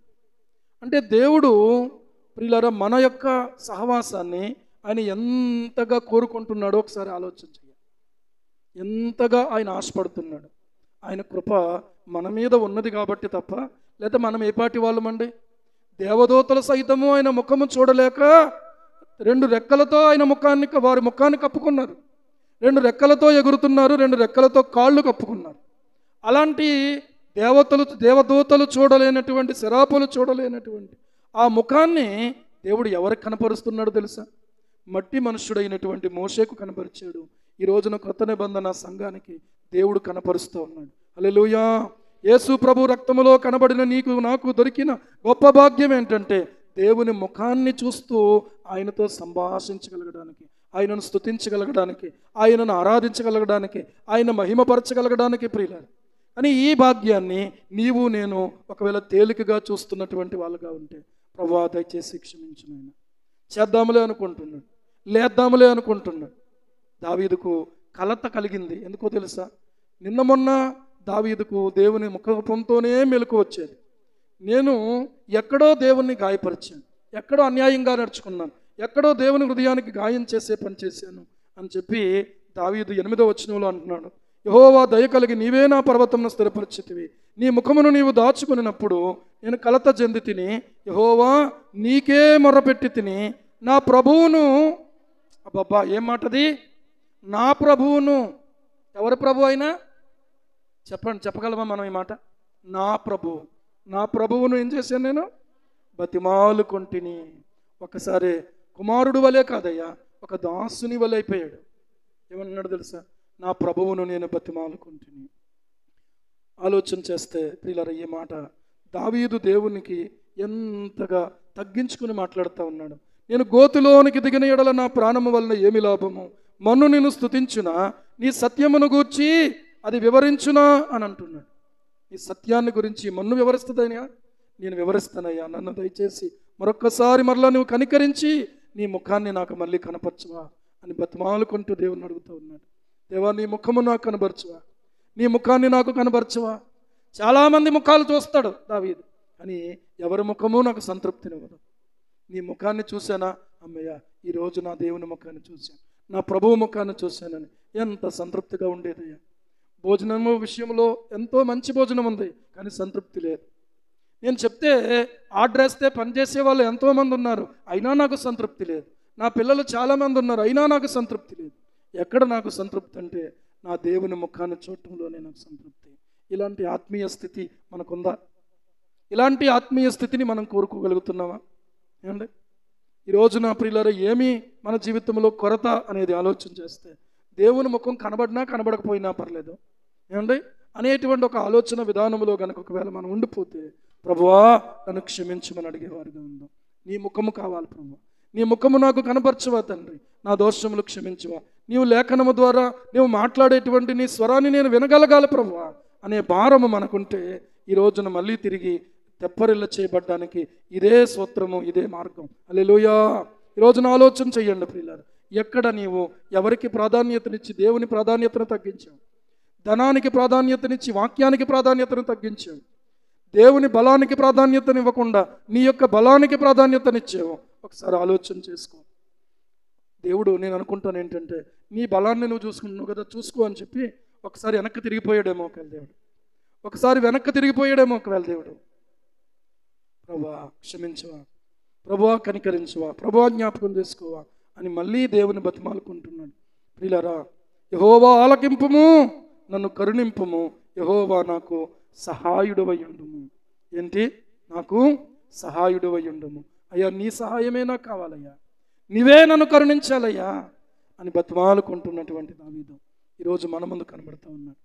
ఒకసారి పౌలు భక్తుని జీవితంలో కూడా తీరనటువంటి బాధతో తల్లడిల్లిపోతున్నటువంటి సమయంలో ప్రియులారా పౌలు దేవునికి మొరపెట్టాడు, అయ్యా ఈ ముళ్ళును నేను భరించలేకపోతున్నానని మొరపెడితే దావీదుతో మాట్లాడినటువంటి దేవుడే, పౌలుతో దేవుడు మాట్లాడిన మాట, నా కృప నీకు చాలును అన్నాడు. నా కృప నీకు చాలును అన్నాడు. ఎందుకంటే ఈ బాధ నీకుంటే నువ్వు నా కృపను ఆధారం చేసుకుంటావు. ఒకవేళ ఈ బాధ నీకు లేకపోతే నీవు నా కృపను ఆధారం చేసుకోవు. నీవు అతిశయించి నేను నీకు ఇచ్చిన వరములను బట్టి నువ్వు పాడైపోతావు. అండి, కొంచెం నొప్పి, కొంచెం బలహీనత, కొంచెం ఇబ్బంది దేవుడు అందుకే అనుమతిస్తాడు మన జీవితంలోకి. హల్లెలూయా. అందుకనే దావీదు దేవుని ముందు మొరపెడుతున్నాడు, ప్రార్థిస్తున్నాడు, కన్నీళ్లు కారుస్తున్నాడు. చివరికి దావీదు ఏమంటున్నాడు తెలుసా? ప్రభువా, నా అంగలార్పును నీవు నాట్యముగా మార్చావు. అంగలార్పుగా లేదు. ఎలా మార్చేసావు? నాట్యంగా మార్చేసావు. ఏమండి, ఇప్పుడు నేను సేవ చెయ్యను అన్నటువంటి ఆ మిషనరీ గారు ఈ రోజున దేవుని సేవ చేస్తూ ఉంటే ఆ తల్లి అంటుంది ఏంటంటే, నాకు చాలా సంతృప్తిగా ఉంది, చాలా సంతోషంగా ఉంది, నా కన్నీరు దేవుడు చూచాడు. దేవునికి మహిమ కలుగును గాక. హల్లెలూయా. దేవునికి మాట ఇచ్చాను, ఈ నా కొడుకు బలహీనుడుగా ఉన్నాడు, ఎన్ని హాస్పిటల్ తిప్పినా తగ్గుతులేదు అన్నప్పుడు, ప్రభువా నా కొడుకు సేవ చేస్తాడు నాయన, నీకోసం సేవ చేసేటువంటి బిడ్డగా మేము ప్రతిష్ఠించుకుంటున్నాం, సమర్పించుకుంటున్నామని చెప్పి దేవునికి అప్పగించేసాను రా నిన్ను అని అన్నప్పుడు, అమ్మా నువ్వు చెప్పినట్టు నేను చేయలేనమ్మా అని అన్నటువంటి సమయంలో ఎంత బాధపడిందో, ఎంత దుఃఖపడిందో. అని ఈ రోజున ఆ తల్లి ఎంత సంతోషంగా, ఎంత ప్రియులారా ఉత్సాహంగా దేవుని ఆరాధిస్తూ ఉంది. ఈరోజు ఒక మాట జ్ఞాపకం చేసుకున్నాం. ఒక ఆత్మ రక్షణ కొరకు నువ్వు అంగలారుస్తున్నావా? తప్పకుండా కూడా నీవు ఆ అంగలార్పును ఒక రోజున సంతోషంగా చూడబోతున్నావు. హల్లెలూయా, హల్లెలూయా. నువ్వు ఊరు కొరకు అంగలారుస్తున్నావా? ఊరు కొరకు అంగలారుస్తున్నావా? ఖచ్చితంగా ఊరిలో దేవుని కార్యాలు నువ్వు చూడబోతున్నావు, అనుమానం లేదు. దేశము కొరకు అంగలార్చేవారు యేసుకేలు గ్రంథంలో రాయబడి ఉంటుంది. దేశంలో జరుగుతున్న ఏయమైన కృత్యాలను గురించి అంగలారుస్తున్నటువంటి వారి మీద, వారి యొక్క లలాటముల మీద, నుదురుల మీద గుర్తులు వేయమన్నాడు. ఏంటి? వాళ్ళకు గుర్తులు వేయమన్నాడు. ఎందుకంటే దేశమంతటికి హాని చేయకపోతుంది, వీళ్ళకు మాత్రము ఆ హాని నుంచి తప్పించబడబోతున్నారు వాళ్ళు. ఎందుకంటే వాళ్ళు ప్రత్యేకముగా ఉన్నారు దేవుని ముందు. దేశంలో దేవునికి విరోధంగా జరుగుతున్న ఏయమైన కృత్యాలను గురించి అంగలార్చేవారుగా ఉన్నారు కాబట్టి. హల్లెలూయా. ఈరోజున ఆలోచించండి, అంగలార్చేవారికి దేవుని ఎదుట ఒక ప్రత్యేకమైన స్థానం ఉంది, దేవుని ఎదుట ఒక ప్రత్యేకమైన గుర్తింపు ఉంది.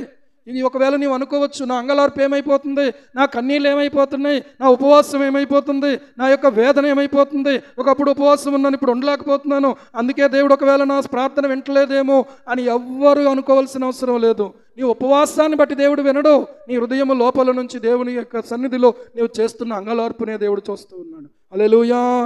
ఈరోజు నా ఆలోచన చెయ్యండి, అంగలార్పును చూచే దేవుడు నా దేవుడు.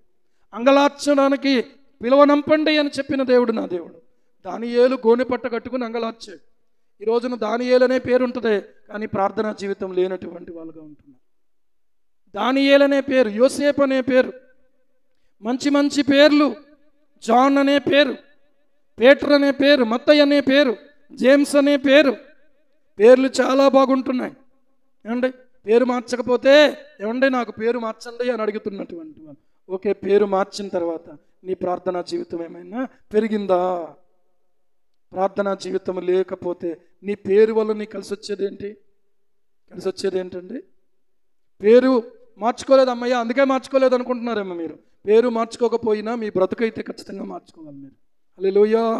ఈరోజున ఆలోచన చేయండి, అంగలార్పు అంగలార్పు అంగలార్పు అంగలార్పును నాట్యంగా మార్చే దేవుడు మన దేవుడు. ఒకరోజు దావీదు బాధతో ప్రారంభించాడు, సంతోషంతో ముగిస్తున్నాడు. బాధతో, శ్రమతో ప్రారంభించాడు, వేదనతో ప్రారంభించాడు, ఏమండి సంతోషంతో ముగిస్తూ ఉన్నాడు. ఈ రోజున ఆలోచన చేసుకోండి, ఏ తల్లి అంగలారుస్తుందో ఈ రోజున బిడ్డలు క్షేమంగా ఉన్నారు. ఏ సహోదరుడు అంగలారుస్తున్నాడో ఈ అంగలార్పే వాళ్ళను కాపాడుతుంది, తప్పిస్తూ ఉంది, దేవుని కృప వారు పొందుకునేలాగా చేస్తుంది. కానీ ఒక మాట చెప్తున్నాను, విశ్వాసి ప్రతి ఒక్కళ్ళు కూడా అంగలార్చే వాళ్ళుగా ఉన్నారు. హల్లెలూయా. యవనస్తులు అంగలార్చే వాళ్ళుగా ఉండాలి. డానియేల్ ప్రేయర్ గ్రూప్ అంటే అంగలార్చే గ్రూపు. ఎస్తేరు ప్రేయర్ గ్రూప్ అంటే అంగలార్చే గ్రూపు. ఎవరి కోసము? నా జనుల కోసము, నా ప్రజల కోసము అని చెప్పి. అంగలార్పు అనేది ఈరోజు నీవు చేయగలకపోతే, అంగలార్చేవారితో కలిసి అంగలార్పు నేర్చుకో. నీవు అంగలారుస్తావా, దేవుడు నీకు ఒక నాట్యం చేసే రోజు ఒక రోజు ఇస్తాడు. దేవునికి స్తోత్రం. హల్లెలూయా, హల్లెలూయా. దేవుని బిడ్డలారా గమనించండి, అంగలార్చేటువంటి విద్య, అంగలార్చేటువంటి రోదన, ఆ యొక్క దేవుని సన్నిధిలో కార్చే కన్నీరు. ఒక మాట చెప్తాను, దేవుడు మన కన్నీళ్ళు ఆయన బుడ్డిలో దాచిపెడతాడు. ఎక్కడ? బుడ్డిలో దాచిపెడతాడు. నీకేముందని దాచాలి? అసలు నీ కన్నీళ్ళే లేనోడికి ఏం దాచాలి అక్కడ? ఏమంటే కన్నీళ్ళు రావట్లేదండి అంటే నీ అంత కఠినమైన హృదయం ఇంకా లేదన్నమాట. కొంతమంది అనవసరమైన విషయాలకు ఏడుస్తారు. ఆత్మల గురించి ఏడుపు కానీ, ఆత్మీయ ఎదుగుదల గురించి ఏడుపు కానీ, ప్రభు రాకళ్ళు ఎత్తబడాలని ఏడుపు కానీ, ఇలాంటి వాటి గురించి ఏడవాలి అంగలార్పు అంటే. ఏమండి సంఘమునకు దేవుడు ఇచ్చినటువంటి వాగ్దానాల యొక్క నెరవేర్పు కోసం మనం ఏడవాలి. ఈరోజు ప్రభువా నీ కృపను మళ్ళీ మాకు కనపరచవా అని అంగలార్చడం కోసం ఈరోజు ఎంతమంది కదిలి రాగలుగుతారు?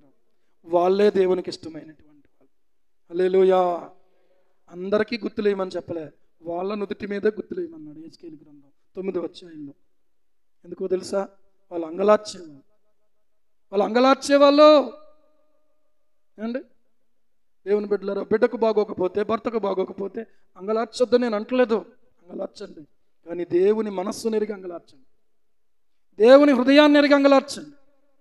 అంగలార్పు విద్యను మనం నేర్చుకోవాలి అని దేవుడే కోరుతున్నాడు. ఇంకో మాట చెప్పిన, యేసుక్రీస్తు ప్రభువే మన కొరకు ఆయన రక్తపల్లెం పట్టుకుని పరమ తండ్రి ఎదుట విజ్ఞాపనం చేస్తున్నాడు. ఈ రోజున ఆ విజ్ఞాపనను బట్టి మనం కాపాడబడుతున్నాం. ఆ విజ్ఞాపనను బట్టి ఈ భూమి మీద దేవుని సంఘము ఎన్ని అగ్ని లాంటి మహాశ్రమలు వచ్చినా కూడా కాలిపోకుండా మేలిమి బంగారములాగా నిలబడింది. చప్పట్లు కొట్టి దేవుని మహిమపరుద్దాం. హల్లెలూయా, హల్లెలూయా, హల్లెలూయా. కనుక ప్రియులారా, మనము కన్నీళ్లు కార్చి ప్రభు ఎదుట ప్రార్థన చేయటం అనేది ఎంత ముఖ్యమైన విషయం.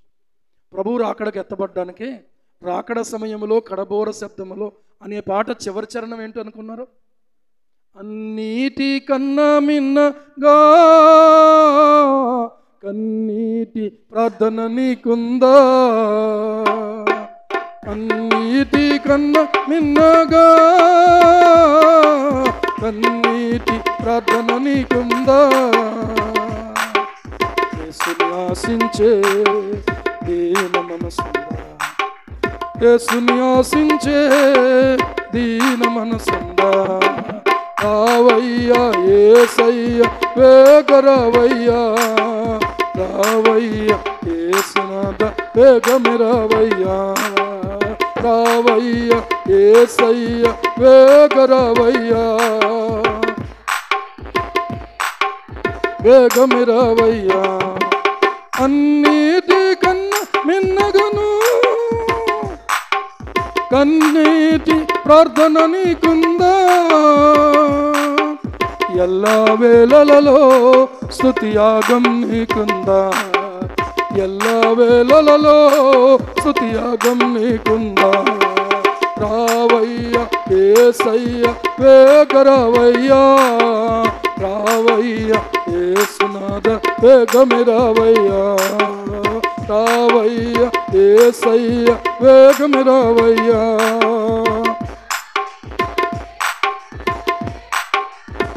హల్లెలూయా. అన్నిటికన్నా మిన్నగా కన్నీటి ప్రార్థన నీకుందా, ఎల్లవేళలా స్తుతి యాగము నీకుందా. ఏమండి ఇంకా ఆ పాటలో ఉన్న చరణాలన్నీ మీరు చదువుకొని పాడుకోండి. ఆ పాటలో ఉన్నవన్నీ మనకుంటే ఖచ్చితంగా ఒకవేళ ప్రభు వస్తే మధ్యాకాశానికి ఎత్తబడిపోతాం. గ్యారంటీగా చెప్పగలను. ఏ సంఘములో ఉన్న వాళ్ళైనా కూడా ఈ పాటలో ఉన్న లక్షణాలు ఉంటే ఎత్తబడిపోతారు. క్రీస్తు సంఘం అని పేరెట్టుకోకలేదు, వధువు సంఘం అని పేరెట్టుకోకలేదు. మీకు అర్థమవుతుందా? ఈ లక్షణాలు లేని వాళ్ళు ఏ సంఘంలో ఉన్నా ఎత్తబడరు.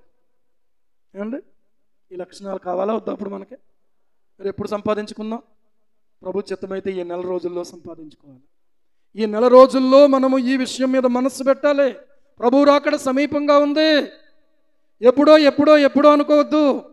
ఇప్పుడు జరుగుతున్నటువంటి సడన్ హార్ట్ స్ట్రోక్లు ఏం తెలియజేస్తున్నాయి తెలుసా? ఎప్పుడైనా నువ్వు సిద్ధంగా ఉండాలని తెలియజేస్తా ఉన్నాయి. ఎప్పుడైనా నువ్వు సిద్ధంగా ఉండాలి. ఎప్పుడైనా నీ టైం అయిపోవచ్చు. Any time ready. ఏటీఎం కాదు, ఏటీఆర్. చెప్పండి, ఎనీ టైం రెడీగా ఉండాలి. అర్థమవుతుందా? దేనికి రెడీగా ఉండాలి?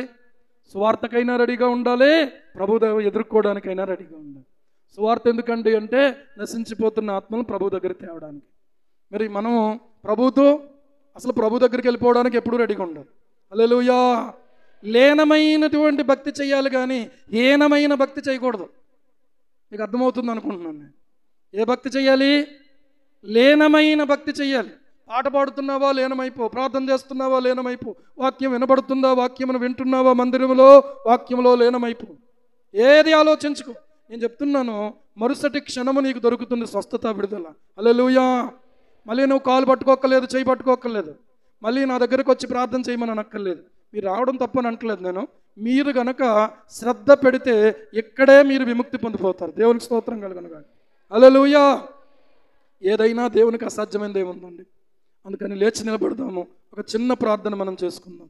ప్రభువా, ఒకసారి జ్ఞాపకం చేసుకుని ఆయన ఎంతగా నీవు మమ్మల్ని ప్రేమిస్తున్నావో, ఎంతగా మీరు మమ్మల్ని హెచ్చరిక చేస్తున్నారో, ఎంతగా మా ఎడలో జాలి చూపుతున్నారో.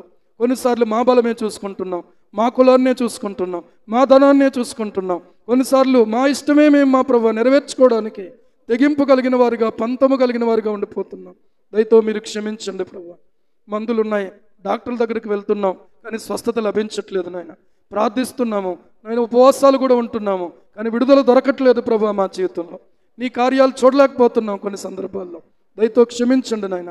దావీదును మీరు ఎలాగైతే దర్శించారో, దావీదుకు ఎలాగైతే మీరు ప్రత్యక్షత అనుగ్రహించారో తండ్రి, ఈ దినము మాకు కూడా నీ ప్రత్యక్షత అనుగ్రహించినందుకు నీకు స్తోత్రమయ్యా, నీకు స్తోత్రమయ్యా.